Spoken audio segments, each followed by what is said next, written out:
승은, 그것은 국가의 의뢰였습니다. 먼저 승은이라는 단어부터 알아볼까요? 승은 한자 그대로 풀면 은혜를 받든다는 뜻입니다. 하지만 조선시대에 이 단어는 특별한 의미를 가졌습니다. 왕의 손길이 닿는 것, 왕과 동침하는 일, 그것이 바로 승은이었습니다. 여러분, 놀라운 사실 하나 알려드릴게요. 조선시대 왕의 동침은 왕 개인의 선택이 아니었습니다. 왕이 오늘 밤은 이 사람과 함께 있고 싶다고 마음대로 정할 수 없었어요. 왜냐고요? 왕의 건강과 후사는 개인의 문제가 아닌 국가의 문제였기 때문입니다. 대전 상공이라는 직책이 있었습니다. 이 상공의 역할이 뭔지 아세요? 왕의 동침, 파트너를 선정하는 것이었습니다. 어떻게 선정했을까요? 첫째, 운세를 봅니다. 음양오행에 따라 특정 날짜에 어떤 여인의 운세가 왕의 운세와 잘 맞는지 판단합니다. 둘째, 왕의 건강 상태를 체크합니다. 너무 피곤하면 동침을 취소하거나 시간을 단축합니다. 셋째, 왕비와 후궁들의 순서를 조율합니다. 공평하게 정치적 균형을 맞춰가며, 이게 바로 조선의 시스템이었습니다. 왕조차도 자신의 욕망을 마음대로 표현할 수 없었던 철저하게 통제된 사회. 그런데 더 놀라운 건 이제부터입니다. 동침 과정 자체가 의례였거든요. 잠깐 여러분 상상해보세요. 여러분이 사랑하는 사람과 함께 있는데 문 밖에서 누군가 향을 피우며 시간을 재고 있다면, 그리고 그 모든 게 내일 아침 보고서로 작성된다면 소름 돋지 않나요? 그게 바로 조선 왕들의 현실이었습니다. 권력의 정점에 있지만 가장 사적인 순간조차 혼자가 될 수 없었던 외로운 왕들의 이야기, 지금부터 더 깊이 들어가 보겠습니다. 승은,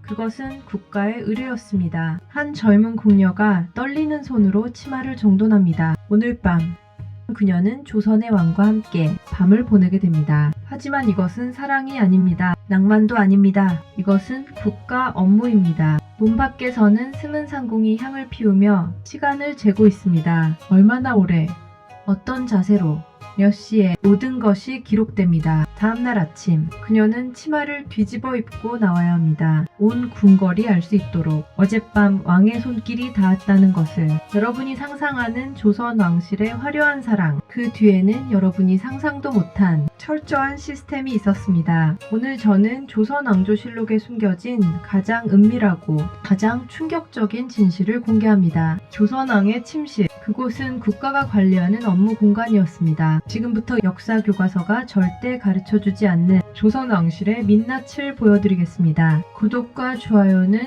여러분의 충격이 가시고 난 후에 눌러주세요. 자, 시작합니다. 이제 승은을 입은 궁녀들의 이야기를 해볼까요? 1. 선정. 대전 상궁이 오늘 밤에 파트너를 선정합니다. 왕비가 될 수도 있고 후궁이 될 수도 있고, 때로는 승은을 받지 못했던 궁녀가 선택될 수도 있습니다. 선택된 여인에게는 특별한 준비가 시작됩니다. 2. 정결의식. 선택된 여인은 목욕재개를 합니다. 향을 사르고 깨끗한 옷으로 갈아입습니다. 이건 단순한 위생 문제가 아닙니다. 왕을 만나는 것은 신성한 의식이었으니까요. 3. 입실. 해가 지고 밤이 깊어지면 선택된 여인이 왕의 침전으로 들어갑니다. 하지만 혼자 가는 게 아닙니다. 승은 상궁이 함께 동행합니다. 그리고 여기서부터가 진짜 충격입니다. 4. 시간 측정. 승은 상궁은 침전 밖에서 향을 피웁니다. 이 향이 타는 시간으로 동침 시간을 측정합니다. 보통 1-2시간 정도. 너무 길면 왕의 건강에 해롭다고 판단해 문을 두드립니다. 마마, 이제 그만하시옵소서. 여러분, 이게 말이 됩니까? 가장 은밀해야 할 순간에 타이머가 돌아가고 있다니. 잠깐, 제가 여기서 한 가지 더 충격적인 사실을 말씀드릴게요. 승은청 등록이라는 장부가 있었습니다. 이 장부에는 뭐가 기록되었을까요? 날짜, 시간, 누구와 동침했는지, 얼마나 오래 했는지, 심지어 임신 가능성까지 계산했습니다. 왜냐고요? 10개월 후 아이가 태어나면 그 아이가 정말 왕의 자식인지 확인해야 하니까요. DNA 검사가 없던 시대의 과학이었던 겁니다. 여러분, 느껴지시나요? 권력 뒤에 숨겨진 통제와 감시. 왕이라는 자리가 얼마나 외롭고 답답한 자리였는지 계속 들어가 봅시다. 이제 승은을 입은 궁녀들의 이야기를 해볼까요? 궁녀로 입궁한다는 건 평생 궁궐에 갇혀 산다는 의미였습니다. 결혼도 못하고 가족도 못 만나고 오직 주인을 모시며 살아가는 삶. 그런데 만약 왕의 승은을 입는다면 모든 게 달라집니다. 승은을 입은 궁녀는 승은상궁이라는 특별한 지위를 받습니다. 품계는 정오품. 이게 얼마나 높은 건지 아시나요? 조선시대 양반남자도 과거 시험 붙어서 정오품 되기 어려웠습니다. 그런데 궁녀가 하룻밤 만에 정오품이 되는 겁니다. 신분 상승의 드라마틱한 순간, 승은상궁이 되면 개인 처소를 받습니다. 처녀들을 거느립니다. 특별한 음식을 먹을 수 있습니다. 궁궐 내에서 존중받습니다. 하지만 여기에는 대가가 있었습니다. 첫째, 다시는 궁궐 밖으로 나갈 수 없습니다. 왕의 비밀을 아는 여인이니까요. 둘째, 후궁으로 정식 책봉되지 않는 한 그저 승은상궁일 뿐입니다. 왕비도 후궁도 아닌 애매한 위치. 셋째, 왕이 다시 부르지 않으면 끝입니다. 한 번의 승은으로 평생을 궁궐에서 보내야 하는 기구한 운명. 실제 사례 하나 들려드릴까요? 조선왕조실록에는 이런 기록이 있습니다. 한 승은 사이가 들어 병이 들었습니다. 그녀는 죽기 전 소원이 있었어요. 한 번만 궁궐 밖을 나가 하늘을 보고 싶다. 허락되었을까요? 거부되었습니다.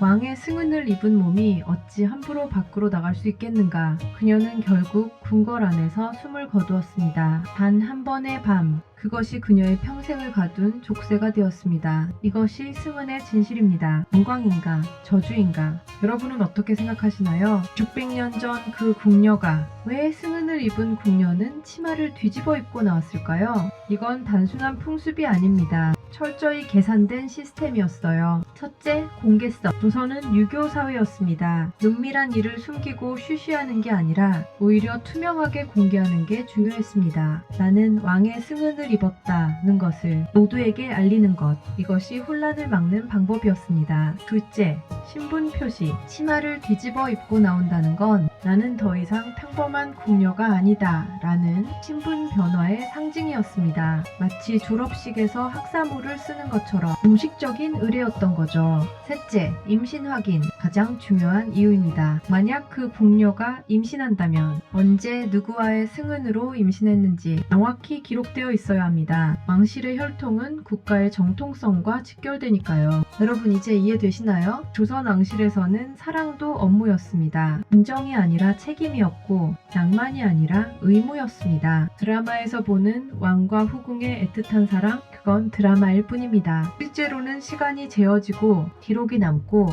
온 궁궐이 지켜보는 국가 프로젝트였습니다. 그 시스템 속에서 왕은 왕대로 외로웠고 궁녀들은 궁녀들대로 자유를 잃었습니다. 이것이 권력의 민낯입니다. 600년 전 그 궁녀가 치마를 뒤집어 입고 나오던 그날 아침, 그녀는 무슨 생각을 했을까요? 이제 내 인생이 달라지겠구나, 아니면 이제 나는 영원히 갇히는구나. 우리는 알 수 없습니다. 그녀의 목소리는 역사에 기록되지 않았으니까요. 기록된 건 오직 날짜, 시간, 그리고 왕의 일정뿐. 그녀의 감정은 누가 기록했을까요? 여러분, 오늘 이 영상을 보신 여러분은 역사를 다르게 보게 되실 겁니다. 화려한 궁궐 뒤의 어둠을, 권력 뒤의 외로움을, 시스템 속의 인간을. 구독과 좋아요 눌러주시고 댓글로 여러분의 생각을 들려주세요. 다음 영상에서 또 만나겠습니다. 감사합니다.